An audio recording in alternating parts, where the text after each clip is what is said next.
Isang gabi ng mga lingawngaw, mga tinig na nais mawala, isang katotohanang pilit na sinisikil. Ito ang Echoes of Silence. Huwag kang kukurap dahil ang bawat salita maaring huli mo nang marinig. Magandang gabi sa lahat na nakikinig. Ako si Maya at ito ang Echoes of Silence, isang podcast na naglalayong ihayag ang mga tinig na nais patahimikin. Sa panahon ngayon, ang kalayaan sa pagpapahayag ay tila isang pangarap na lang. Pero may mga tao pa rin handang magsalita kahit kapalit pa nito ang kanilang buhay.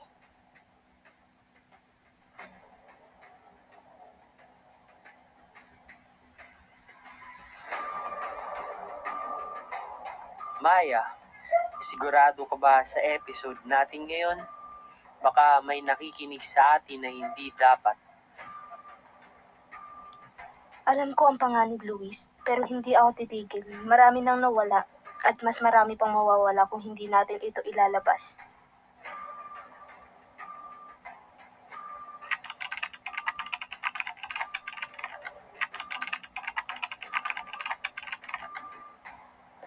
Mga kaibigan, ngayong gabi, maririnig niyo ang boses ng isang taong hindi natin pwedeng pangalanan. Siya ay isang dating insider, isang whistleblower na may nalalaman tungkol sa lihim na pagkuha ng data ng gobyerno sa pribadong mamamayan.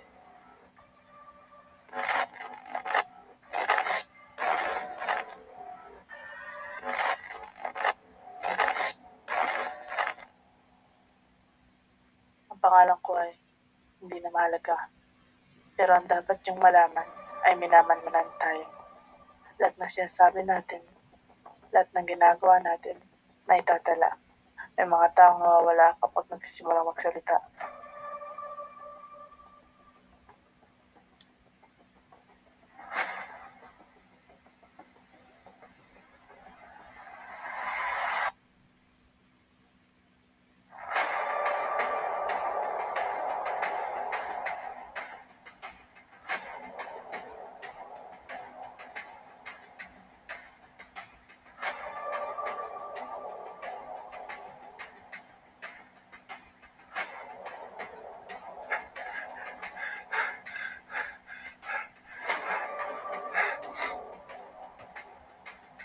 Maya, paano kung totoo nga ang sinasabi niya? Paano kung minamanmanan na rin tayo? At ano, mananahimik na lang tayo? Hindi na natin pwedeng baliwalain to, Luis. May mga taong naghihirap dahil sa pang-aabuso ng kapangyarihan. Oo, pero paano kung tayo ang sinunod nila? Paano kung isang araw na lang, mawala ka na rin? Hindi kita kayang mawala, Maya. Alam ko, natatakot rin ako, pero kung hindi ako magsasalita, sino? Kung hindi ngayon, kailan?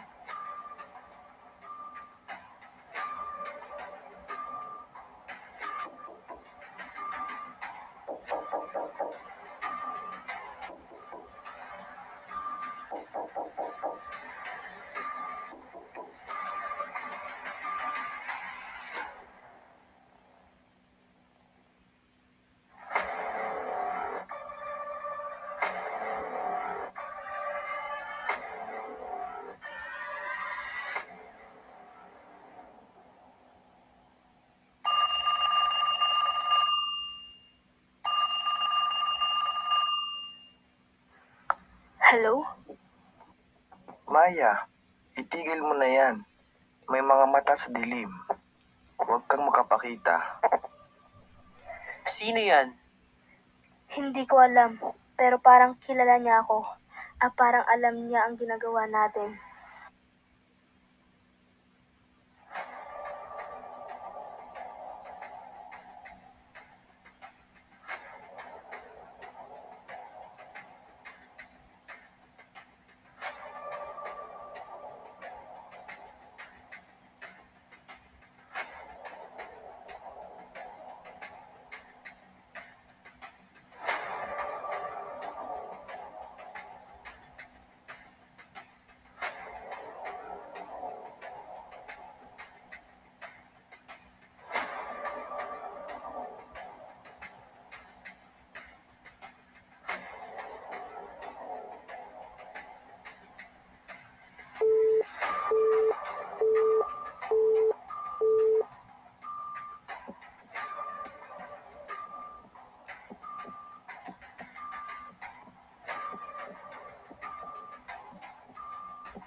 Maya, may nag-hack sa email mo.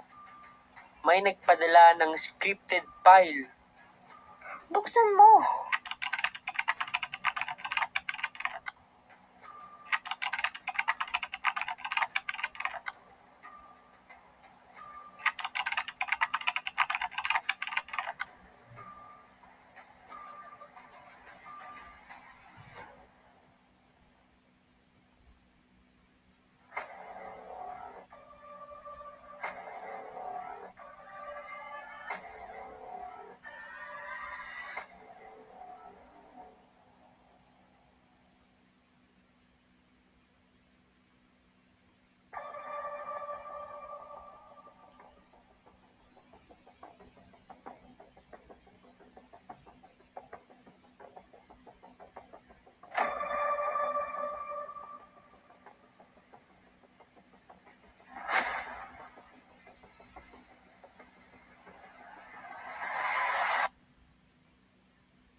Maya, sumunod ka sa akin.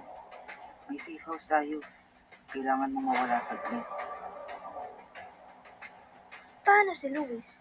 Hindi ko siya pwedeng iwan.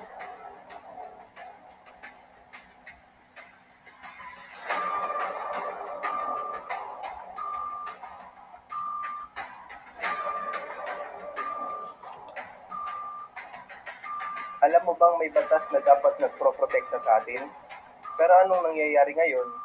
Lahat ng napupunta sa sistema nawawala. May paraan pa ba para lumaban? Kailangan ng lakas ng loob. Hindi lang ikaw ang nag-iisa, Maya. Marami tayong nakikinig. Totoo ang sinasabi nila, Maya. Huwag kayong matakot. Ang kalayaan natin ay nasa kamay natin. Hindi na tayo magpapatahimik. Ang katotohanan ay kailangan ng lumabas. Ayon sa ulat, isang kontrobersyal na broadcaster ang hindi pa rin natatagpuan matapos ang kanyang huling broadcast. Patuloy ang investigasyon.